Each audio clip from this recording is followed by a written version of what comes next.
এই যে এই পয়েন্টে এই গ্যাসের বাবল দেখা যাচ্ছে, তার মানে এই পয়েন্টে লিক আছে।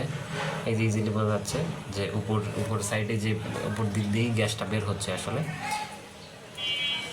এই বাবলটা তৈরি হওয়ার কারণ গ্যাস বের হচ্ছে, গ্যাস থেকেই বাবলটা তৈরি হচ্ছে আসলে।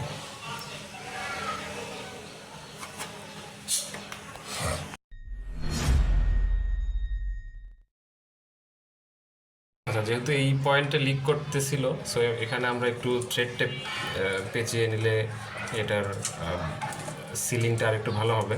তো আমরা একটু থ্রেড টেপ পেঁচায়ে তারপরে পাইপের কানেকশনটা আবারও দেওয়ার চেষ্টা করতেছি আসলে। অবশ্যই মনে রাখতে হবে থ্রেড টেপ এইভাবে পেঁচানোর সময় চাবিটা যেন বন্ধ থাকে, গ্যাসের মেইন লাইনের যে চাবিটা সেটা অবশ্যই বন্ধ রাখতে হবে।